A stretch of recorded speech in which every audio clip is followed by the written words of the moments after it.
Hello, and welcome to MICC's virtual homecoming. My name is Lisa Anastasi, and I'm the Services Program Manager in the Community Program. Today, I'll be discussing the overview of our annual review process. Some of the key areas that we'll be discussing is just what is an annual review, the approach that we take, the documents that are used, and who's involved, as well as how the occurrence of it. Let's take a look at the who, what, when, where, why of an annual review. Annual reviews are for participants that receive services from the community program. MICC supports a person-centered practice. Therefore, participants will be the ones identifying the key people that they would like in attendance.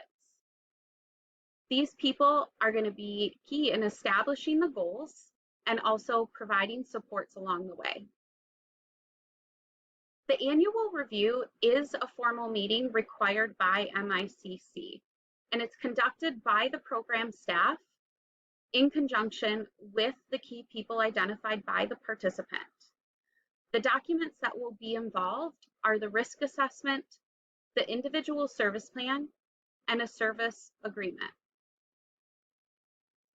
The annual review will take place at least once a year. Reviews may occur more often than annually due to any substantial changes in a participant's life. It also may be predetermined at the annual review that it occurs a little more often than once a year. The annual review may take place in person, virtually, or a combination of both. It's great that we have multiple platforms now to get people involved that may not be as close as already in the metro area. An annual review is key to identifying the participants' risks, areas of growth, and anticipated services, as well as reviewing the prior year's achievements. This may look a little different for the seniors coming into the community program in relation to the ones that have already had it in the prior years.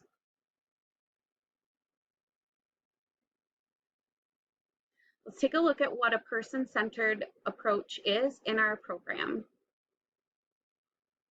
Person-centered approaches are process-oriented approaches that will allow for a person receiving support services to be empowered.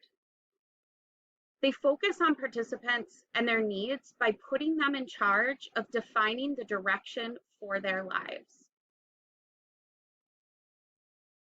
It leads to a greater inclusion in their community and provides a buy-in of services.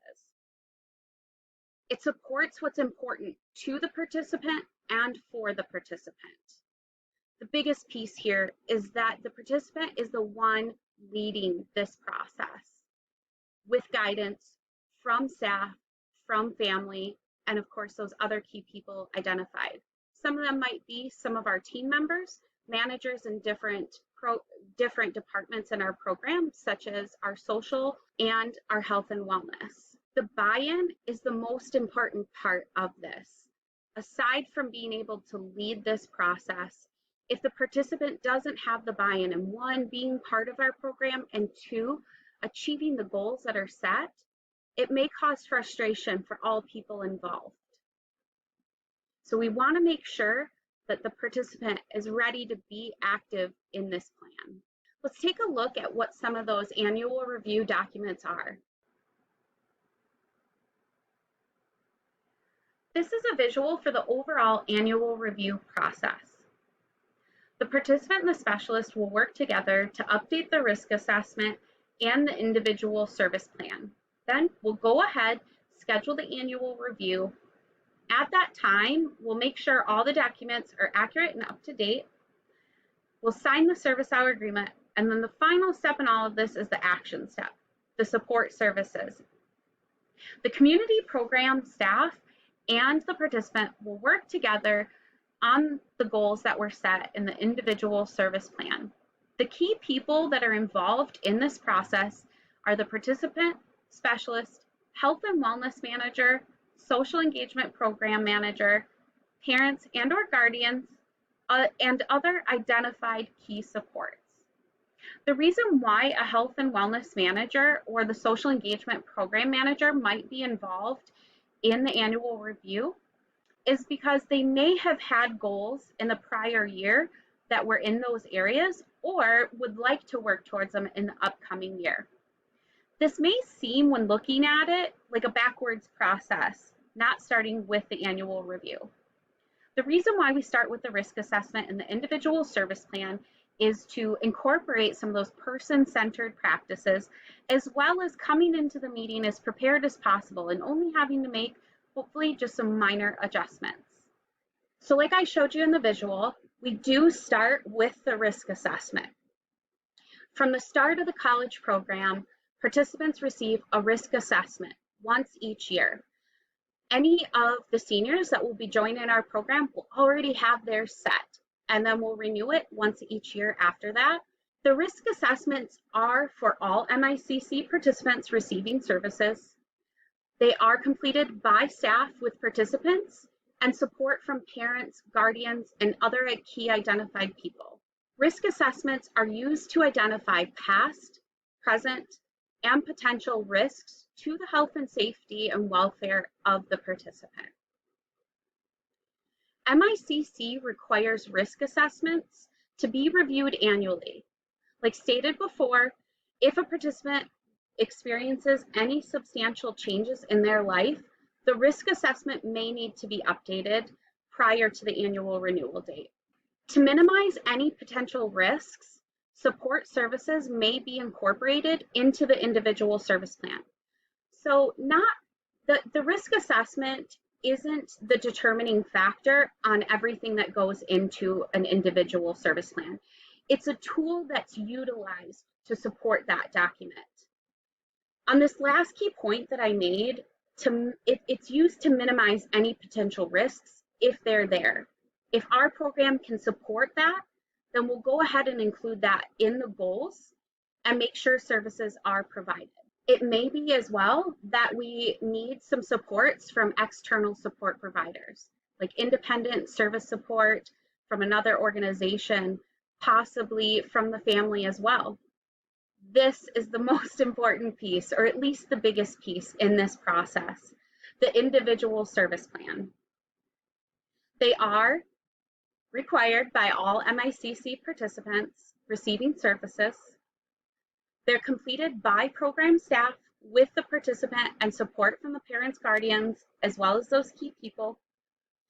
The individual service plan is an agreement between the program and the participant that identifies key areas of support needed or desired in relation to potential risks, personal and professional goals. So again, that risk assessment is a key to this, or at least a tool.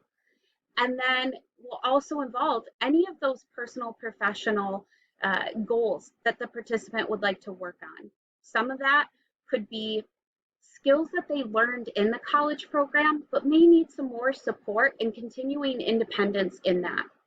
Some of these may be long-term goals, supports in maintaining a skill that was learned. You may see that some of our participants will have dips. They come right out of the gate, ready to go, completely independent of these skills, and we might just be providing some general services around maintaining what they have going on.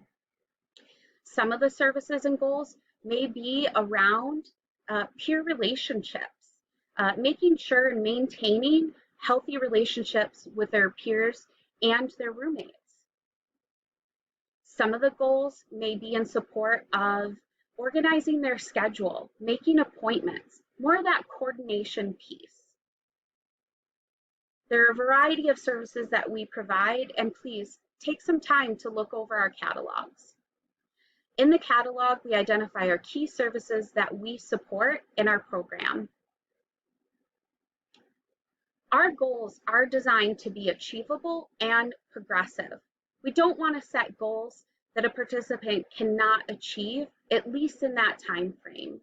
We need to come from a place of understanding that instead of looking at that bigger overarching goal, we utilize some of these SMART goals that will help us establish how we move in a progressive way where the goals can be achievable for the participant and also supported by all team members. The service agreement is the last document in this process. Program staff will complete a service agreement once the individual service plan is complete. The service agreement is a document that identifies the service areas program staff will support the participant in. It'll identify the amount of time spent on the service area and the cost associated. The service areas identified on the agreement are in support of the participant's individual service plan. If a participant needs support that the program does not offer or it exceeds the service hour maximums, our program staff will recommend the external support services be put in place. Service areas offered and cost associations are detailed in the program catalog. And I suggest you take a look at the catalog, look at those key areas of services and some of the descriptions that are provided for it. MICC requires individual service plans to be reviewed annually, and again, if a participant experiences substantial changes in their life, the individual service plan may need to be updated prior to the annual review. So I know there's a lot of repetitive steps within each document, or at least an explanation of it. So just think about it like this.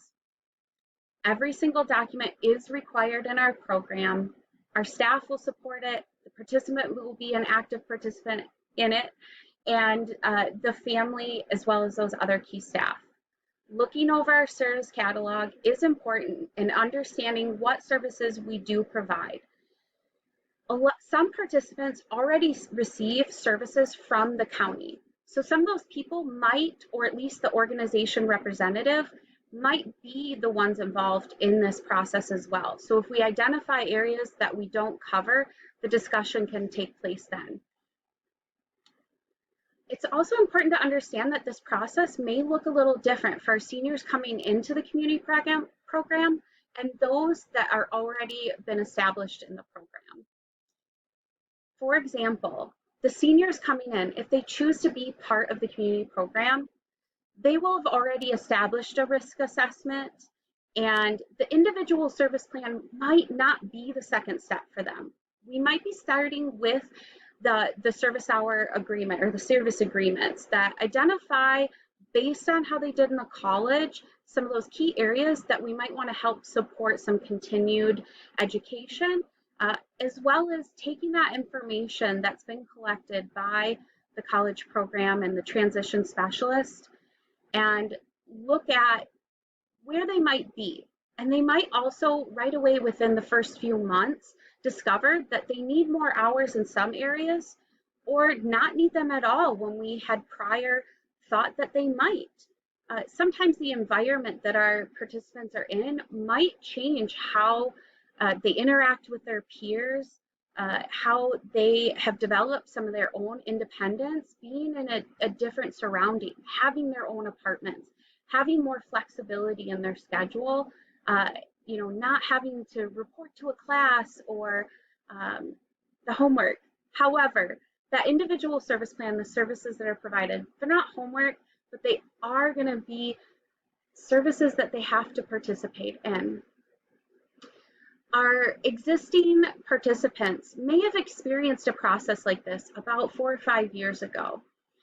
In the last 4 years, we tried to simplify this process and it be a little more independent. However, through the development of some more policies and structures in our program, we decided to take that person-centered approach and create a more conclusive way or a more detailed way to not just identify what family wants or what the participant wants, but really creating more structure around those goals and our approach for achieving them.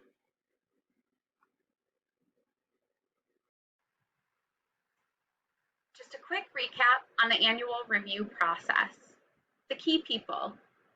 First and foremost, the participant, community program staff, parents and or guardians, and other identified support people. The 3 documents that are used in this process: the risk assessment, individual service plan, and the service agreement. The last step in all of this is the action step, the services. If you have any questions at all, please feel free to reach out to me and I'd be happy to arrange a time for us to talk. Thank you for taking time to take a look at the annual review process.